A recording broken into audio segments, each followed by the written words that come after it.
그때에 베드로가 나와 이르되 주여 형제가 내게 죄를 범하면 몇 번이나 용서하여 주리이까? 7번까지 하오리까?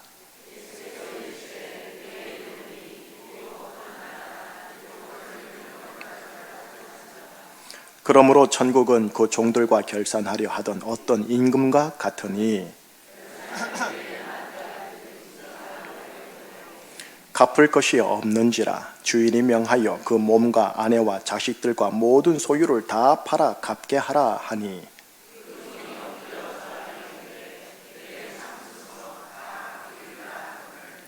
그 종의 주인이 불쌍히 여겨 놓아 보내며 그 빚을 탕감하여 주었더니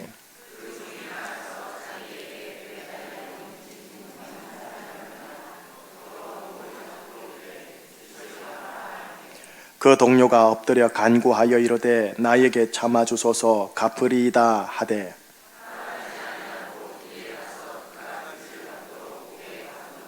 그 동료들이 그것을 보고 몹시 딱하게 여겨 주인에게 가서 그 일을 다 알리니,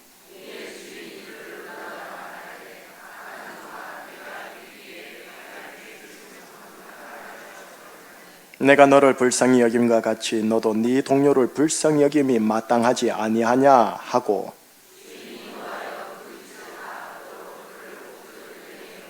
자, 같이요. 너희가 각각 마음으로부터 형제를 용서하지 아니하면 나의 하늘 아버지께서도 너희에게 이와 같이 하시리라. 아멘. 하나님, 예수님께서 들려주신 천국 비유 중 하나를 이 시간 함께 상고하고자 합니다. 나를 향하신 하나님 아버지의 생명의 말씀, 이 말씀이 성령님의 조명하심 속에 교우들 한 분 한 분의 심령 속에 깊이 있게 각인되게 하여 주시옵소서. 예수 그리스도의 이름으로 기도합니다. 아멘. 오늘은 대림절 첫 번째 주일입니다. 혹은 대강절이라고도 합니다. 의미는 초림 예수님의 탄생을 감사하고 기념하는 날이요, 다시 오실 재림 예수님의 그 재림을 소망하고 기다리는 절기, 대림절, 대강절이라고 합니다. 예, 하나님의 아들 독생자 예수 그리스도, 그분께서 2000년 전에 이 땅에 오셨었습니다. 그리고 하늘로 올라가셨습니다. 세상을 심판하고자, 동시에 세상을 구원하고자 2000년 전에 오셨던 초림 예수님, 그분이 이제 다시 세상을 심판하고자, 동시에 세상을 이젠 새 하늘과 새 땅으로 새롭게 하고자 재림하신다 하십니다.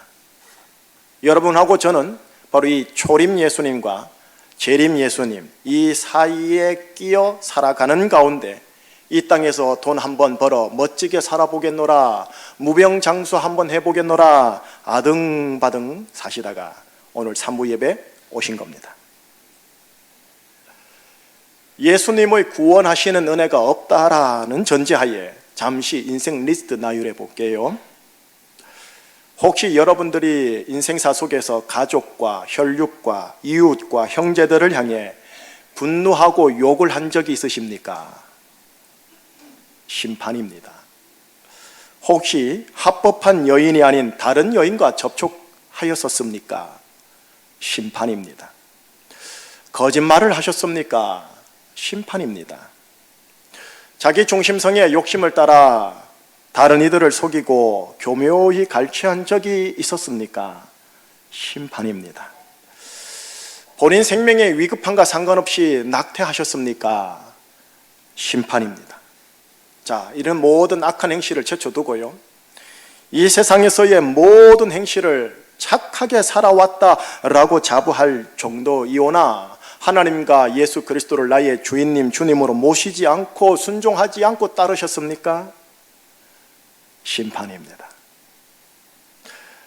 예수님의 구원하시는 은혜가 없다라는 전제하에 제가 아주 짤막하게 인생 리스트 몇 가지를 들췄더니 모든 결론의 마침표는 심판입니다. 예, 이렇듯 여러분하고 저는 모두 다 심판의 대상입니다. 신의 심판, 법관의 심판과 다릅니다. 무섭습니다. 때가 이르면 여러분과 저는 생명의 부활이냐 심판의 부활이냐 이 기로에 딱 서게 됩니다. 초림, 재림 사이에 끼어있어 아등바등 살아가는 우리가 하나님이 준비하신 큰 틀 안에서 내 인생을 계속적으로 생각해야 할 게 있습니다. 하나님의 큰 틀이 뭐냐? 바로 생명이냐 심판이냐. 생명과 심판이란 큰 틀 안에서는 내가 이 땅에서요 잠시 살면서 돈을 잘 버느냐 무병장수하느냐 그리 중요하지 않습니다. 목사님, 제가 예수님을 믿는데 그러면 구원이고 영생이고 천국 아닌지요? 예, 맞습니다. 그러나 오늘은 대림절을 맞이하여 심판하고자 구원하고자 오신 예수님을 한번 기억해 보고자 좀 진중하게 생각해 보려고 합니다. 신약 성경 중 서신서의 핵심 내용이 뭐냐? 주 예수를 믿어라. 그리하면 너와 내 집이 구원을 받으리라. 하오나 신약 서신의 신약 성경의 복음서의 핵심 내용이 뭐냐? 주 예수를 따르라. 그리하면 너와 내 집이 구원을 받으리라 입니다. 주 예수를 믿으면 우리는 죄 용서함을 받아 심판받지 않는 걸로 알고 있습니다. 예, 맞습니다. 복음입니다. 특별히 신약 성경의 서신서의 핵심 주제입니다. 그리고 여러분에게 계속 그렇게 선포를 했었고요. 그런데 복음서 속 예수님은 우리에게 이런 말씀을 하십니다. 우리가 우리에게 죄 지은 자를 용서를 하면 우리도 하나님께 죄 용서함을 받는다라고요. 주기도문이에요. 예수님께서 십자가에서 아버지여 저들의 죄를 사하소서 저들이 하는 짓을 알지 못하니이다 하셨지요. 바로 그 예수를 따르는 자에게는 하늘 아버지 하나님이 죄 사함을 허락하십니다. 결국 서신서의 믿음과 복음서의 따름, 믿음과 순종은 기독 신앙생활의 양면의 동전의 양면의 얼굴입니다. 믿음의 진실성은 순종으로 증명되어져야 합니다. 목사의 믿음의 진실성은 순종으로 증명되어져야 합니다. 장로님들, 권사님들, 모든 모태신자들, 기신자들 다 똑같습니다. 이 믿음의 진실을 보여주는 순종의 여부를 따라 생명의 부활이냐 심판의 부활이냐 마지막 날에 갈라집니다. 하나님 아버지께서 인간인 나에게 베푸시는 가장 기본적인 은혜는 아들의 희생에 근거한 죄 용서함의 은혜, 곧 심판의 폐기의 은혜, 심판이 없음의 은혜입니다. 가장 기본적인 은혜이면서도 모든 은혜와 모든 현실적인 복들의 밑바탕이 되고 스타트가 되는 은혜입니다. 가장 기본적인 은혜라 그런지 가장 소홀히 여기고 감사하지 않는 은혜이기도 합니다. 그리고 가장 따르지 않고 가장 순종하지 않는 은혜이기도 한 것 같습니다. 그래서 오늘 예수님의 비유를 통하여 죄 용서함, 심판 한번 함께 진지하게 나눠보려고 합니다. 베드로가 주님께 질문을 하죠. 주님, 형제가 내게 죄를 범하면 몇 번이나 용서해야 할까요? 7번인가요? 주님은 대답합니다. 7번을 70번까지라도 하여라. 그리고 난 직후 천국 비유 하나를 들려줍니다.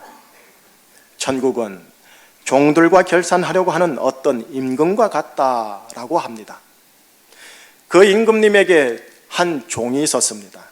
그 종이 임금에게 1만 달란트를 비쳤습니다. 임금이 명하죠. 그 몸과 아내와 자식들과 소유를 팔아 갚게 하라. 종이 엎드려 절하며 청하죠. 참으소서 갚겠나이다. 그때 임금이 이런 조치를 취하며 그를 돌려보냅니다. 이렇게 기록이 되어 있어요. 그 종의 주인이 불쌍히 여겨 놓아 보내며 그 빚을 탕감하여 주었더라. 갚겠다고 읍수하는 종에게 갚을 기회를 준 게 아니라 도리어 탕감을 줘버립니다. 탕감이란 물어야 할 빚을 없애주는 것을 말합니다. 갚겠다 하는데 탕감이라 너무 과한 은혜의 처사가 아닌가 싶어요. 조금 있다가 그게 이해가 될 겁니다. 어쨌든 계속 보죠. 탕감받은 종이 나가다가 그의 동료를 만납니다. 자기에게 100데나리온 빚진 동료입니다. 동료의 목을 잡고 빚을 갚으라 합니다. 그래서 동료가 말하죠. 임금님에게 종이 말했던 것과 똑같습니다. 참으소서, 갚겠습니다. 그러나 허락하지 않고 감옥에 가둡니다. 자, 이 소식을 임금님이 들으셨습니다. 종을 재차 소환합니다. 그리고 말을 합니다. 자, 32절에서 34절 임금님의 말씀 들어보시오. 자, 같이요. 이에 주인이 그를 불러다가 말하되 악한 종아, 네가 빌기에 내가 네 빚을 전부 탕감하여 주었거늘 내가 너를 불쌍히 여김과 같이 너도 내 동료를 불쌍히 여김이 마땅하지 아니하냐 하고 주인이 노하여 그 빚을 다 갚도록 그를 옥졸들에게 넘기니라. 여러분, 이 종의 말로를 보면서 마음이 어떠세요? 아이고 곧이다, 자업자득이네. 예, 맞습니다. 이 비유를 끝내시면서 이제 베드로와 제자들에게 예수님의 메시지를 전달하십니다. 35절은 같이 또 읽어볼까요? 너희가 각각 마음으로부터 형제를 용서하지 아니하면 너희 하늘 아버지께서도 너희에게 이와 같이 하시리라. 자, 이 예수님의 말씀은 그 옛날 제자들에게 오늘날 제주충신교회 3부 예배를 드리는 여러분들 각자에게 주시는 말씀입니다. 마음으로부터 형제를 용서하지 않으면 너희도 하늘 아버지께로부터 용서를 못 받을 수 있단다.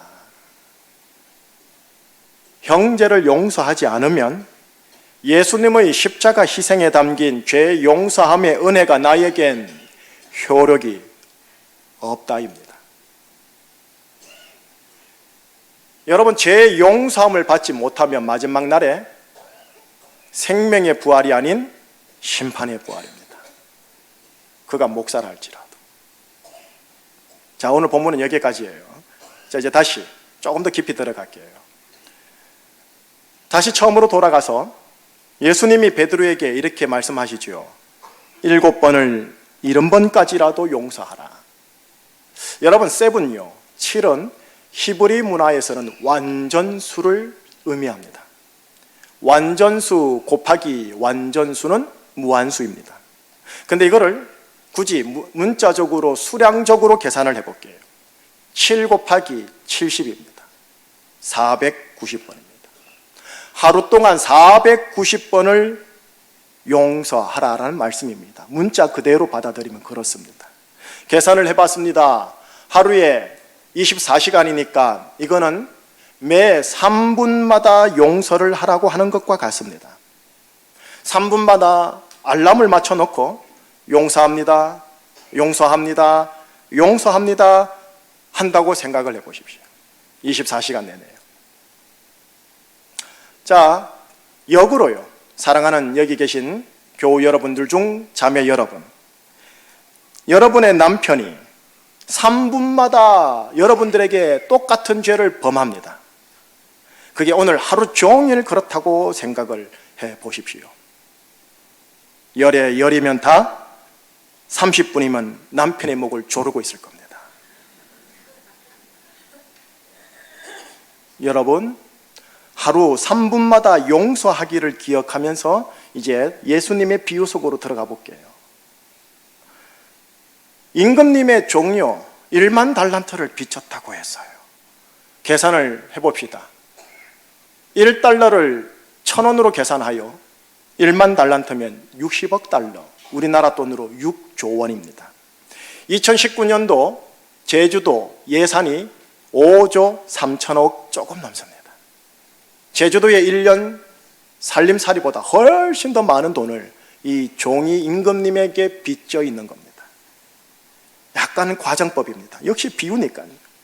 이 돈은 종이 부채로 질 수 있는 현실적인 액수가 아닌 거죠. 다시 말하면 갚을 수 있는 액수가 아니라는 겁니다. 그런데 종이 뭐라는 줄 아십니까? 참으소서 갚겠나이다. 경제 개념이 없습니다. 자기가 얼마나 빚지고 있는지, 이걸 평생도록 갚을 수나 있는 건지 이 개념이 없습니다. 자, 한편 이 종에게 있는 동료 100데나리온을 빚졌다고 합니다. 1데나리온이 하루 노동자의 일당입니다. 그러니 100일치 노동 일당입니다. 기사를 보았습니다. 작년 17년 건설 노동자 평균 일당이 우리나라가 16만 5천 원입니다. 계산을 해보니 1650만 원이 100데나리온입니다. 적은 돈은 아닙니다. 1650원이면 뭐 가볍게 탕감을 해줄 것 같은데 이게 1500만 원이 넘어가니까 목 받으면 속 타고 노여워지죠. 이게 탕감해 주기가 대단히 아깝습니다. 때 먹혔다 싶으면 사람이라도 죽일 기세로 찾아 나서다가 사람 잡으면 목 잡아버립니다. 자, 바로 이 지점에서 여러분들을 모시고 예수님의 주기도문 있는 곳으로 모셔가려고 합니다. 예수님의 주기도문에서 이렇게 우리에게 가르쳐 주셨죠. 우리가 우리에게 잘못한 사람을 용서하여 준 것 같이 우리 죄를 용서하여 주소서. 그런데 이거를 원어로 보고 직역을 하면 이렇습니다. 우리가 우리에게 빚진 자를 탕감하여 준 것 같이 우리의 빚을 탕감하여 주소서라고요. 오늘 비유에 쓰인 단어와 똑같은 단어를 쓰셨습니다. 죄 용서하다, 탕감하다라는 뜻입니다. 갚아야 되는 건데 탕감해 주시는 거예요. 예수님은 오늘 본문 속에서 특별히 베드로에게 3분마다 용서하기를 요청하십니다. 도전하십니다. 제자들과 베드로는 이해가 안 됐을 겁니다. 무슨 이런 황당하고 어처구니 없는 일이. 그러나 제자들은 십자가 사건을 경험한 이후, 성령을 받은 이후 아마 이해를 했을 겁니다. 아하, 십자가에서 나에게 베푸신 죄 용서하기가 3분마다 용서하기 그 이상이었구나. 내가 하나님께 빚진 게 100데나리온이 아니고 10,000달란트였구나. 예, 하나님 아버지께서는 독생자 그 아들 예수 그리스도의 십자가 희생에 근거해서요, 저와 여러분 모두 10,000달란트를 탕감해 주신 겁니다. 우리가 갚을 수 있는 게 아닙니다. 착한 행실로 갚을 수가 없어요. 3분마다 용서하기를 베푸는 겁니다. 아니, 1분마다 용서하기를 베풀면서 너에게 평생 그렇게 대해주겠다라는 겁니다. 그러니 예수 안에서 내 아들 된 너희들아, 넌 3분마다 용서하기를 베풀어 다오 요청하는 겁니다. 왜 3분일까요? 앞에 있는 목사, 여러분과 똑같은 육신의 성정을 지닌 인간입니다. 저도 이와 관련된 큰 인생사의 사건이 30대 5년 동안 휘몰아친 적이 있었습니다. 말씀을 따라 내 의식은 용서한다고 선포하고 중보하고 축복을 했는데 내 감정은 이 내 의식에 동의치 못하고 아주 심각하게 요동을 하더군요.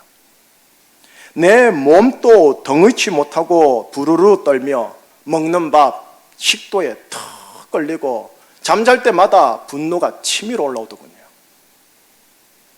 성령의 강력한 불이 임하지 않고서는 나의 감정과 나의 몸뚱아리 죄로 만들지 않고서는 안 될 일이더군요. 이때 내가 현실적, 합리적, 신앙적 처방은 3분마다 용서하기입니다. 왜 3분마다 용서하기를 하느냐? 내 감정과 내 몸이 자꾸 거부 반응을 일으키니까요. 거부 반응을 일으키니 계속적으로 영적인 약으로 처방을 해야지요. 진통이 오면 또 진통제 집어넣어야죠. 올 때마다 넣어야죠. 왜 3분마다 용서하기를 해야 하느냐? 더 중요한 영적인 이유가 있습니다. 그건 지금 나는 1분마다 용서하기를 무한수로 하나님께로부터 받고 있으니까요. 그래서 심판의 부활이 아닌 영생의 부활로 나를 이끌려고 예수 그리스도와 하나님 아버지가 힘쓰고 있으니까요. 그런데 그럼에도 불구하고 용서하기를 내 의식이 거부하고 내 의식의 행실로 용서하기를 거부하게 되면 결국 내 인생에는 오늘 본문 35절이 올 뿐입니다. 35절 같이 보실까요?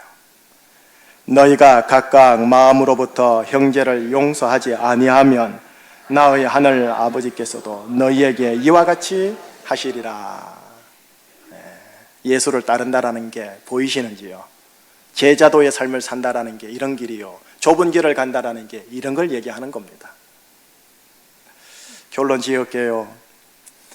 여러분, 저와 여러분 모두는요, 적어도 예수 안 믿는 분들보다는 그래도 착합니다. 그래서 그런가 우리는 우리 스스로요, 100데나리오너치 죄만 지었다고 생각을 합니다. 1만 달란트는 아니야 이거죠. 그리 큰 죄를 지었다 생각하지 않습니다. 특히 착할수록, 교양이 있다고 자부하는 자일수록 더욱 그리 생각합니다. 내가 100데나리오는 내가 이해된다. 1만 달란트는 아니다. 그러나 예수님의 구원하시는 은혜가 없다라는 전제하에 모든 인생들의 행동들을 나열했을 때 그 마지막 마침표는 다 심판입니다. 그런데 그 심판을 예수님이 가져가심으로 예수님이 내 심판을 받았다라는 겁니다.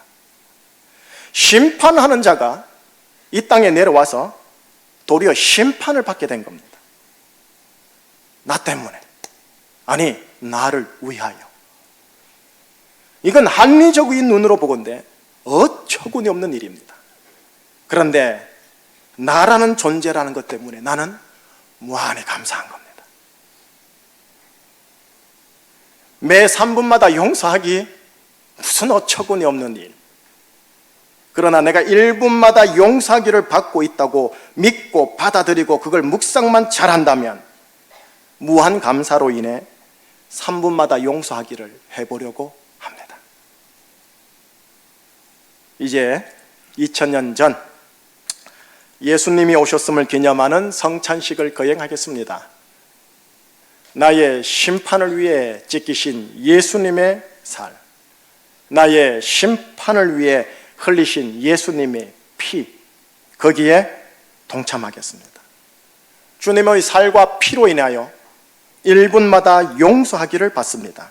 그렇게 많이 무한수로 용서하기를 받습니다.